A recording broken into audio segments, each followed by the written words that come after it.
pessoas que me acompanham aqui no canal do YouTube! Sejam bem-vindos novamente ao meu canal. Repararam que tem coisa diferente? Pois é, tô aqui num cenário diferente hoje. Na verdade, esse daqui é o meu sofá da minha sala, que é a janela, a cortina, enfim.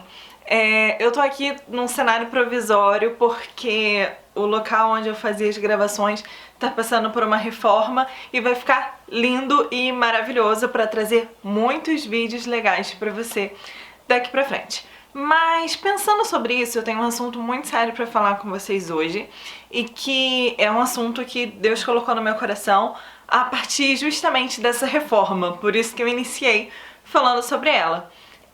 Aquele quarto que eu usava para gravações era um quarto normal da minha casa.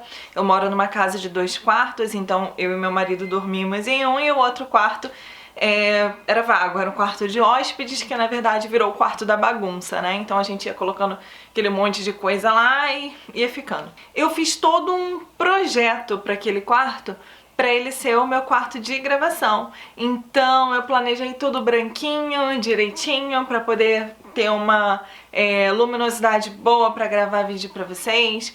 Eu vou mexer na estrutura, né, da eletricidade para poder ficar mais claro.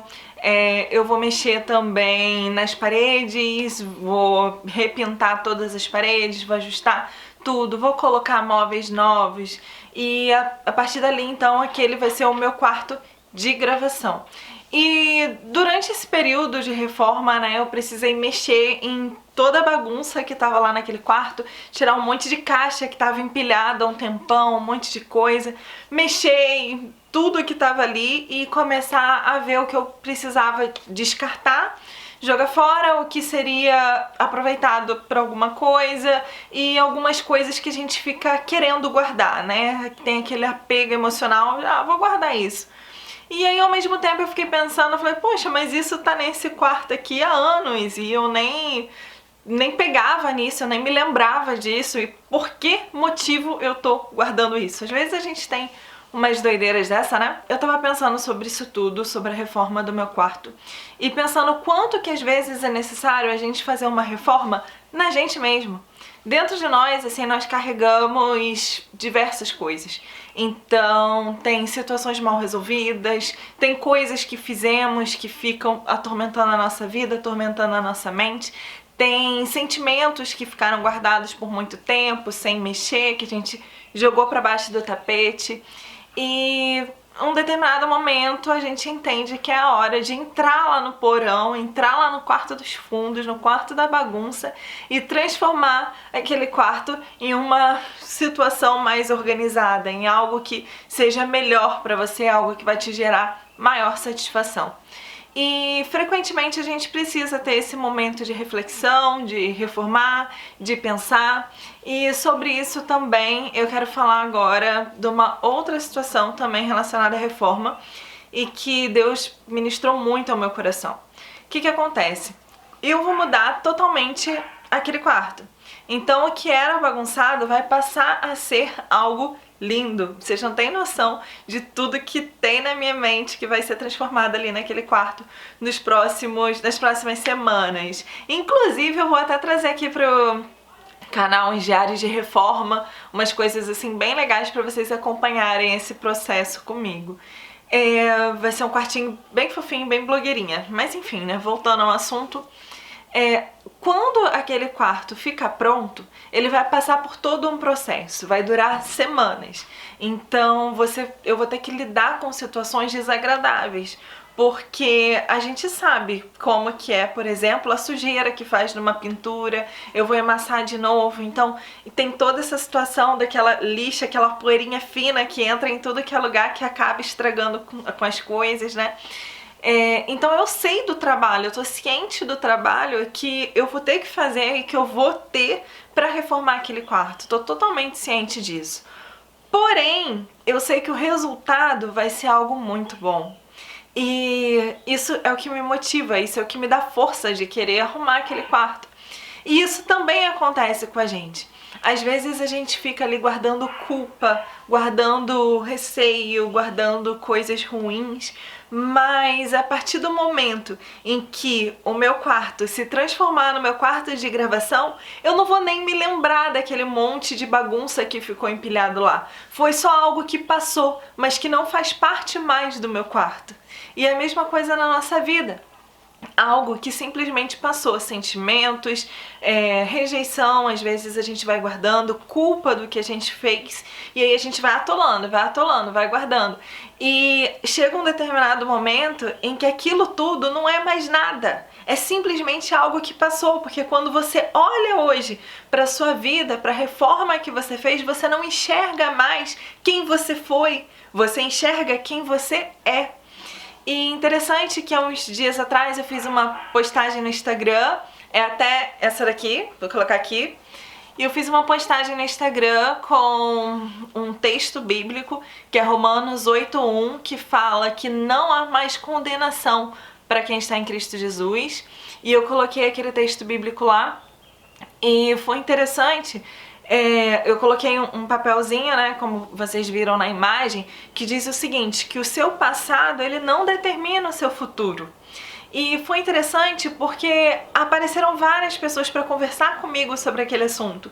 Algumas pessoas me agradeceram, colocaram lá no Instagram que estavam mesmo precisando ouvir aquilo, e outras pessoas vieram me procurar no privado, vieram conversar comigo no WhatsApp ou em outros meios, justamente falando o quanto aquilo precisa ser uma verdade na vida delas. Porque coisas ruins a maioria de nós já fez, coisas das quais nos arrependemos, obviamente, mas isso tudo foram apenas coisas que passaram e não determinam mais quem nós somos, não determina mais, nunca determinou quem nós venhamos a ser. E interessante que quando eu sinto de Deus de vir gravar um vídeo para vocês de algum assunto, antes de vir passar para vocês, né, antes de Deus ministrar para que eu venha falar para vocês, Ele ministrou para mim, para minha vida.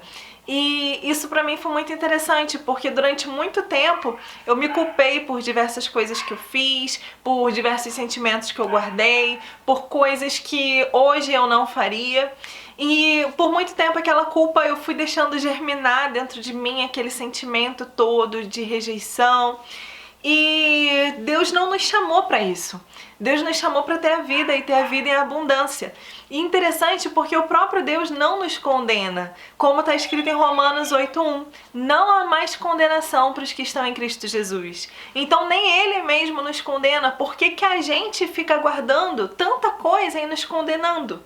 Por que que a gente quer ficar carregando pecado? Por que que a gente quer ficar carregando esse monte de culpa dentro da gente, se nem o próprio Deus nos culpa, nem Ele mesmo nos condena? E para isso, para confirmar o que eu estou falando com você, eu tenho alguns versículos bíblicos. Eu vou trazer 3 versículos bíblicos do Antigo Testamento, né, do chamado tempo da lei, e alguns também do Novo Testamento, que é o tempo da graça. Para começar, eu vou ler aqui um versículo que está lá em Isaías, no capítulo 43, o versículo 25, que diz assim: mas eu mesmo, sou o seu Deus, e por isso eu perdoo os seus pecados e os esqueço. Gente, Deus, a partir do momento que há o arrependimento no seu coração e que você entrega esse arrependimento para Deus e que Ele cuida disso, acabou. Você não tem que mais se culpar, nem Ele mesmo se lembra. A Bíblia diz que Deus esquece dos nossos pecados. Isso daqui é uma profecia de Isaías, Ele mesmo falando, né? Deus falando por meio de Isaías.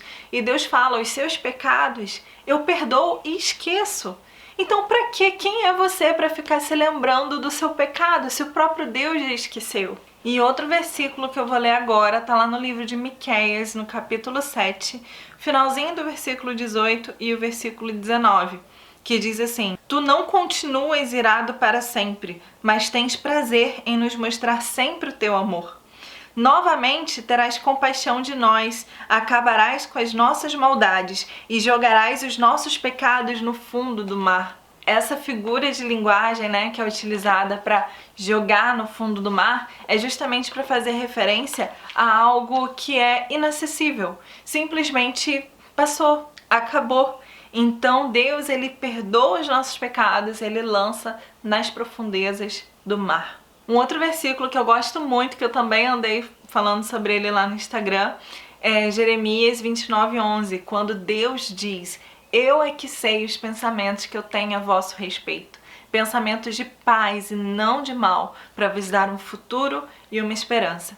E por falar em futuro, é interessante isso, porque às vezes a gente vai carregando esse monte de sentimento, esse monte de coisa ruim dentro da gente que só gera morte, e isso acaba gerando resultados no nosso futuro. Quando na verdade o futuro ele não precisa ser um resultado de tudo que você passou de ruim no seu passado, não! O futuro, a partir do momento em que nós aceitamos a Jesus, que nós entregamos a Jesus, somos nova criatura. As coisas velhas passaram, tudo se fez novo. A gente tem uma nova chance de recomeçar, uma nova chance de fazer tudo certo, sem condenação, porque, como eu falei para vocês, como a gente viu lá em Romanos 8:1, não há condenação para aqueles que estão em Cristo Jesus. E o versículo 2 desse mesmo texto diz que a lei do Espírito de vida nos livrou da lei do pecado e da morte. Ou seja, o sacrifício de Cristo por você te livrou da lei do pecado e da morte. Em 2 Coríntios 5:21, diz que aquele que nunca pecou foi feito pecado por nós, para que nele nós fôssemos feitos justiça de Deus. E em 1 João 8:9 diz que se nós confessarmos os nossos pecados, Ele é fiel e justo para nos purificar de toda injustiça. Ele não fala de algumas injustiças, ele não fala de alguns pecados, ele fala de todos os pecados. Ele é fiel e justo para nos purificar de toda injustiça. Toda. Ouviu? Vou repetir. Toda. E para finalizar esse nosso pensamento, eu vou usar aqui Isaías, no capítulo 63, a partir do versículo 15, tem um relato de uma oração do povo de Deus. Isaías era um profeta e ele vivia no meio do povo profetizando, falando, né, o que Deus mandava falar e o tempo todo chamando o povo ao arrependimento de seus pecados. Então ele denunciava o pecado mesmo, né, e pedia, né, e tentava anunciar para o povo o arrependimento. E num determinado momento, que está lá em Isaías 63, a partir do versículo 15, o povo resolve clamar a Deus. E aí o povo clama a Deus e logo depois pede perdão pelos seus pecados e logo em seguida pede a ajuda de Deus, que Deus lute pela causa deles. E aí lá no capítulo 65, Deus responde a oração do povo, dizendo que vai salvar o povo e abençoá-los a partir de então. E assim deve ser, gente. Pecou? Infelizmente, fez errado? Se arrependa, peça perdão a Deus e esquece. Essa culpa, esse pecado não tem que ficar gerando morte dentro de você. Esquece isso, passou, vira a página e segue firme, tendo certeza no perdão de Deus, que Ele te perdoa e te abençoa nos seus projetos a partir de então. Vamos se libertar dessa culpa? Vamos? Vamos deixar esse pecado para trás, porque nem Deus se lembra mais dele. Ele lançou nas profundezas do mar e você fica tentando resgatar lá com a sua varinha de pescar, tentando puxar pecado. Gente, esquece isso. Esquece, nem o próprio Deus se lembra. Então vamos se libertar disso, se libertar da culpa, se libertar do pecado, largar isso tudo para trás e vivenciar o melhor de Deus, porque a Bíblia diz que Ele veio para nos dar vida e vida em abundância. Então a partir de agora, convido você para orar, para entregar a Deus a sua culpa, a sua dor, o seu fardo. O fardo de Jesus é leve e suave, né? Então que você tome isso para ti, né? Sobre você, esse fardo leve de Jesus e abra mão de tudo de ruim que você andou carregando até agora. Coloca aí tudo diante de Deus. Fala, Senhor, entrego aí tudo pro Senhor. Senhor, se vira aí, esquece, lança nas profundezas do mar, porque agora eu sou uma pessoa livre. Vambora? Amém, gente. Convido você aí a fazer a sua oração, a se arrepender, entregar tudo na mão de Deus e seguir a partir de então a vida abundante que Deus tem pra você. Um beijo, obrigada por assistir até aqui. Por favor, deixa aí um comentário, fala alguma coisa, deixa aí meu like, compartilha com alguém que você acha que possa estar precisando ouvir isso. E a gente se vê por aí. Beijo, tchau, tchau.